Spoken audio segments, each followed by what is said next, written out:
ዓለማችን ከምትፈተንባቸው ችግሮች ውስጥ ከአየር ንብረት ለውጥ ያልተናነሰ ጉዳት የሚያደርሰው አንዱ ሙስና ወይንም ሌብነት ነው። እርግጥ ነው ስሙን ለመጥራት የሚጠነቀቁት አሊያም የሚያቆላምጡት ሙስና ይበሉት እንጂ ጉዳዩ ግን ከሌብነት የሚለየው አሳማኝ ምክንያት እንደሌለው ይነሳል። ከ10 ዓመታት በፊት በዚህ እጅግ የከፋ ተግባር ይፈተኑ ከነበሩ ሀገራት መካከል በግንባር ቀደምትነት የምትጠራውን ሲንጋፖር እናንሳ።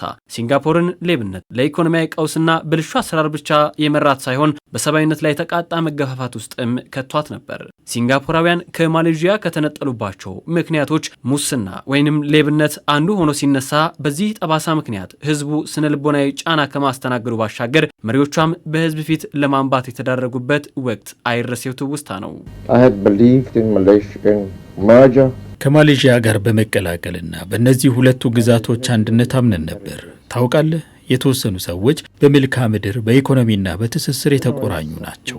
ሳታስበው የውጭ ሰው ስትደረግ ግን በአይምሮህ በእያንዳንዱ ቅጽበት መውደቅህን ታስበዋለህ።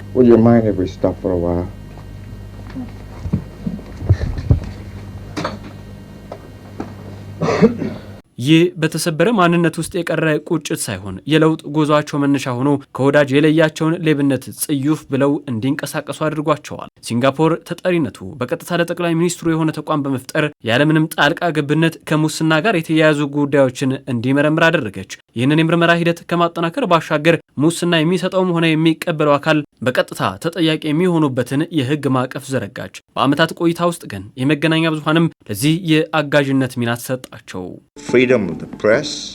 የሚዲያ ነጻነት ከሲንጋፖር እምነት አንጻር በሀገሩ ፍላጎት ልክ ሆኖ መገኘት አለበት።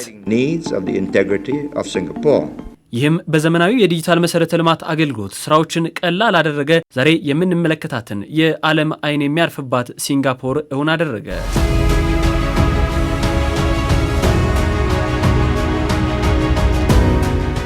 በዚህ የሲንጋፖር የዲጂታል የመንግስት አገልግሎት ምክንያት ሁሉም አገልግሎቶች ወደ አንድ ማዕከል ገብተዋል፣ ተሳስረዋል።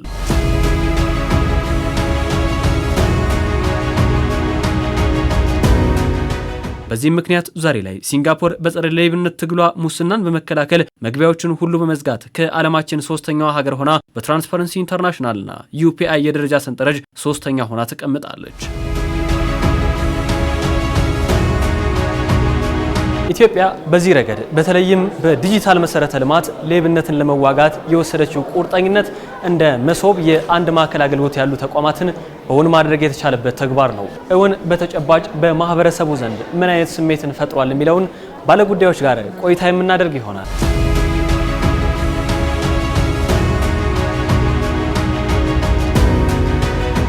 በቀላሉ 41 ላይ ነበረ፣ እኔ ያወጣሁት 46 ነው። ወዳውኑ ደረሰኝ ማለት ነው። ለካ እንደዚህ አይነትም መንግስታችን ፈጥሯል ብዬ በጣም እውነት ነው በጣም ተደስቼ እየተናገርኩ በአጋጣሚ አንተ መተት ስጠራኝ እውነት አልመሰለኝም። በጣም ጥሩ ሁኔታ ነው። ቢያንስ ለሰው ልጅ በጣም አስፈላጊ ነው የሚባለው ትህትና ነው። ምን ልታዘዝ እዛች ጋር ነው እንደዚህ ሄድ በዚህ ምን የሚባለው ራሱ የቻለ ሰውን አገልግሎት ለመጠቀም ውስጡን ያነሳሳል። ደስተኛ ሆኖ እንዲንቀሳቀስ ያደርጋል። ውልና ማስረጃ ነበር ይሄን ጉዳይ የምንጨርሰው። ከዚህ በፊትም ልንጨርስ ስንሄድ የጉሻይ ምናምን እንጠይቅ ነበር። በጣም መጉላላቶች ይደርስብን ነበር። አሁን ይሄ ነገር የለም። አሁን ጨርሰን ልንሄድ ይችላል። በ10 ደቂቃ ውስጥ ጨርሰን ነበር። በተለይ የተገልጋዮችን እርካታ ከፍ ከማድረግ ባሻገር ሌብነትን በቀጥታ የመቆጣጠር አቅም ያለው የቴክኖሎጂ መሰረተ ልማት ዝርጋታ ነው። ይህንን ከማስፋፋት አንጻር የኢትዮጵያ ቁርጠኝነት በዚህ 1 ዓመት በፈጀ ጊዜ ውስጥ ብቻ ቅርንጫፎችን በመላው ሀገሪቱ በተለያዩ ከተሞች ወደ ተግባር ማስገባት ተችሏል። ሁሉንም ነገር ወደዚህ እንደዚሁ ኳሊቲ የሆነውን ነገር ሲሆን ደስተኛ ነኝ። ከስነምግባር ከሙሰኝነት ኢንፋክት ከጊዜ አሁን ትልቁ ሀብት ጊዜ ነው። አሁን እንግዲህ እዛ ስንት የተሰቃየሁበትን ነው በ3 ደቂቃ እየተፈታልኝ ያለውና ይሄንን ሰዎች ወደዚህ መጥተው ቢያዩት እኔ ተጠቀምኩበትን ቢያዩ በጣም አሪፍ ነው ብዬ አስባለሁ። ወደ አንድ ሰው ኪስ ነው የሚገባው። ለመንግስት የሚጠቅመው ነገር አንዳች ነገር የለም። ነገር ግን ይሄ እንዴት ነው መቅረት ያለበት ብለን ስንለው ህዝቡ ራሱ አሳልፎ መስጠት ካልቻለ ይሄ መቅረት አይችልም። ህዝቡ ግን ምን ማድረግ አለበት? መቃወም መቻል አለበት። ካልተቃወመ እንዴት ነው መቅረት የሚችለው? በጣም ፈጣን ቀልጣፋ መስተንግዶ እንሰጣለን። ይሄን እንድናደርግ ያስቻለን አንዱ አገልግሎታችን ከእጅ ንክኪ የጸዳና በሲስተም የታገዘ ስለሆነ እንዲፈጠን ስለሚያስችለው ሰው በወረፋ ነገ ተመለስ ምናምን በሚል ሁኔታ ለእጅ መንሻና ቶሎ ተስተናግዶ ለመሄድ የሚሰጣቸውን የእጅ መንሻና የጉቦ ሁኔታዎችን በር ይዘጋል። ሌላውና ሶስተኛው ያው የኛ የመሶብ አገልግሎት ሰጪ ሰራተኞቻችን በጣም ከፍተኛ የሆነ ዲሲፕሊን ያላቸው እንዲሆኑ በስፋት ይሰራል። ይህ በመንግስት ትኩረት የተሰጠው እርምጃ ዛሬ ላይ በመላው ሀገሪቱ የአገልግሎት ዘርፉን ከታሰበው ምዕራፍ የማድረስ ወደ ኋላ የማይመለስ ተግባር ሆኗል። የመንግስት ኢንተርቬንሽን ስራ ነው። ማንም ሰው ወደኛ የመሶብ ሴንተር ወደ ኦፊሶቹም አሁን ደግሞ ወደ መኪናውም ሄዶ እንዴት ሰርቪስ ኢንሃንስ እንደተደረገ እንደተሻሻለ ማየት መመስከር ይችላል። እንደዚህ ያለው ስር ነቀል ለውጥ የሚያመጡ ኢንተርቬንሽኖች ለምናስበው የብልጽግና ጉዞ በጣም ወሳኝ ናቸው። ይህም አዲስ ነገር ሌቦችን ማጽዳት ብቻ ሳይሆን ሌብነትንም የመጸየፍ የስራ ባህልን እውን ማድረግ የሌሎችንም ሀገራዊ ስኬቶች የማፋጠን ጉዞ አካል ነው። አዲስ ነገር መለማመድ ቀላል ነገር አይደለም። የካልቸር ለውጥ ይፈልጋልና እየመጣ ያለው ለውጥ በጣም ተስፋ የሚሰጥ ነው።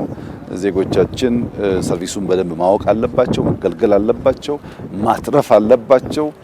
ከሰርቪሱ በሚገኝ ትሩፋት ደግሞ የሀገር እድገት ውስጥ ግብአት ሆኖ ማገልገል አለበት።